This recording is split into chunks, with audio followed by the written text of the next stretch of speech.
Hello दोस्तों, स्वागत है आपका फैसिलिटी मैनेजमेंट फॉर यू के अंदर। मैं हूं दिलीप चौहान। दोस्तों सबसे पहले बहुत बहुत सॉरी, क्योंकि ये जो वीडियो है वो ऑलमोस्ट एक महीने के बाद आ रहा है। एक्चुअली मेरे पास टाइम नहीं मिल रहा था कि मैं वीडियो शूट करूं, एडिट करूं, एंड ऑफिस में भी काफ़ी सारा प्रेशर होता है, तो इसलिए ये वीडियो जो है ना थोड़ा सा लेट आया है। बट आई मेक श्योर करता हूँ कि नेक्स्ट वीडियो जो है एटलीस्ट हफ्ते में एक वीडियो तो डेफिनेटली मैं ड्रॉप करूँ। तो इसी के साथ में बढ़ते अपने नेक्स्ट पॉइंट की तरफ। ओके दोस्तों, तो इस टॉपिक के अंदर हम लोग क्या डिस्कस करेंगे, यूपीएस पार्ट को कंटिन्यू करेंगे। और इस टॉपिक के अंदर हम लोग यूपीएस के जो रीडिंग्स होते हैं, रेगुलर जो रीडिंग होते हैं, उसके ऊपर डिस्कस करेंगे। क्या क्या रीडिंग होते हैं, कितने टाइम में उनको लेना चाहिए, या फिर यूपीएस रीडिंग से हमें क्या क्या बेनिफिट्स मिलती है, या फिर क्या क्या चीज़ों का हम लोग अंदाजा लगा सकते हैं। ठीक है दोस्तों। ओके दोस्तों, तो सबसे पहले यूपीएस रीडिंग क्यों लेना चाहिए। ठीक है, यूपीएस रीडिंग क्यों लेंगे हम लोग, क्योंकि यूपीएस रीडिंग को लेने से ही हमें पता चलेगा कि आपका यूपीएस जो है वो काम कर रहा है, वो बाईपास मोड पे नहीं गया है, उसके अंदर जो भी बैटरी फ्यूज है, इन्वर्टर है, सारे के सारे नॉर्मल है। ये कहाँ से पता चलेगा,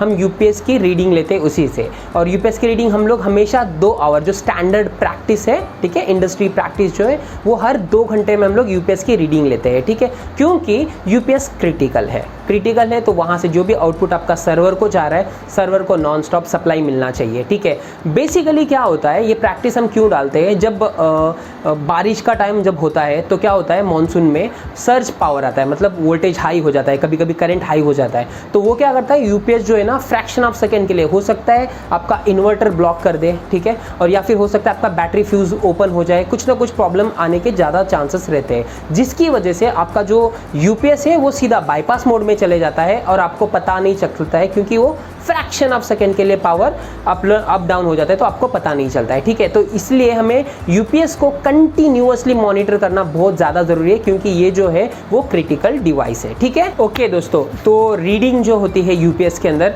वो 3-4 इंपॉर्टेंट रीडिंग्स होती है जो नॉर्मली हम लोग प्रैक्टिस में रखते हैं। ठीक है, और ये रीडिंग में वही रीडिंग की बात कर रहा हूँ, जब आप इंटरव्यू में जाओगे तो आपको पूछेंगे कि यूपीएस के अंदर आप लोग क्या क्या रीडिंग लेते हो। ठीक है, तो सबसे पहले यहाँ पे हम लोग रीडिंग लेते हैं यूपीएस के अंदर input current and output current. जी हाँ दोस्तों, रीडिंग क्या है यहाँ पे, इनपुट करंट रीडिंग। मान लो 5 एम्पेयर है, तो आउटपुट करंट कितना होना चाहिए, 5 एम्पेयर, 6 एम्पेयर, 4 एम्पेयर, ठीक है, इसके रिलेटेड में होनी चाहिए। ठीक है, सेकेंड नंबर पे आएगा आपका input voltage and output voltage. जी हाँ दोस्तों, इनपुट वोल्टेज भी हम देखते हैं, मान लो 411, 415 3 फेज वोल्टेज आपका आ गया। ठीक है, तो आउटपुट में देखेंगे तो भी सिमिलरली 415, 416, 411 जो है आपका RYB, अगर RYYB का अगर हम लोग लेंगे तो 3 फेज के हिसाब से उतना आता है। तो ये सेकेंड रीडिंग होता है आपका input voltage and output voltage. उसके अंदर जो डेविएशन है, दोनों के अंदर जो डिफरेंस है वो ज़्यादा नहीं होना चाहिए, कि आपका 390 इनपुट वोल्टेज है, आउटपुट आपका 415 वोल्टेज, ऐसे ज़्यादा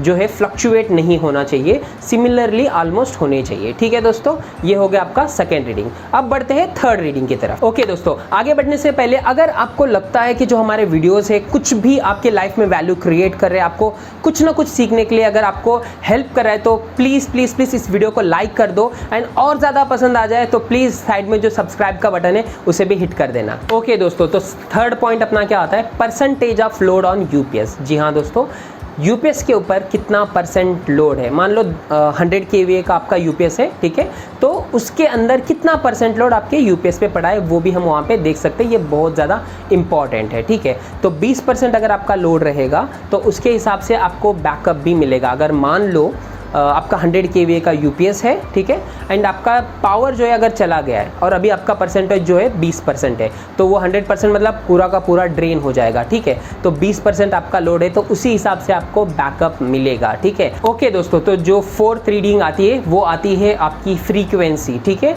आपका फ्रीक्वेंसी कितना होना चाहिए, इंडियन स्टैंडर्ड के हिसाब से 50 हर्ट्ज। यहाँ पे आप लोगों के लिए एक क्वेश्चन है, आप मुझे बताओ कि यूएस में, ठीक है, मतलब आउट ऑफ इंडिया, बाहर के कंट्रीज़ में जैसे यूएस है, वहाँ पे कितना हर्ट्ज रहता है। मान लो इंडिया का 50 हर्ट्ज है, तो वहाँ पे कितना हर्ट्ज रहता है। तो इसके साथ में नेक्स्ट पॉइंट की तरफ बढ़ते हैं। ठीक है, इसका जो नेक्स्ट रीडिंग आता है, ठीक है, वो होता है आपका पावर फैक्टर। आपका यूपीएस जो है उसके अंदर पावर फैक्टर कितना मेंटेन हो रहा है, 99 है, 98 है, 97 है, 90 है। यहाँ पे हमें पता चलता है कि इनपुट जो सप्लाई आ रहा है वो आउटपुट जाने के बाद में कितना लॉसेस जो है आपके यूपीएस के अंदर हो रहा है। ठीक है, पावर फैक्टर मतलब लॉसेस है, ये हमें अच्छी तरह से पता है। इसके ऊपर कभी एक अच्छा सा वीडियो बनाएंगे और पावर फैक्टर को एक्सप्लेन करेंगे। ओके दोस्तों, इस वीडियो में इतना ही। अगर पसंद आया तो प्लीज आप लाइक करो, कमेंट करो, शेयर करो अपने दोस्तों के साथ में, ताकि वो भी इन चीजों का फायदा ले सके। और उसी के साथ में अगर आप मेरे चैनल पे नए हो तो प्लीज सब्सक्राइब करके सपोर्ट कीजिए। थैंक यू, नमस्ते।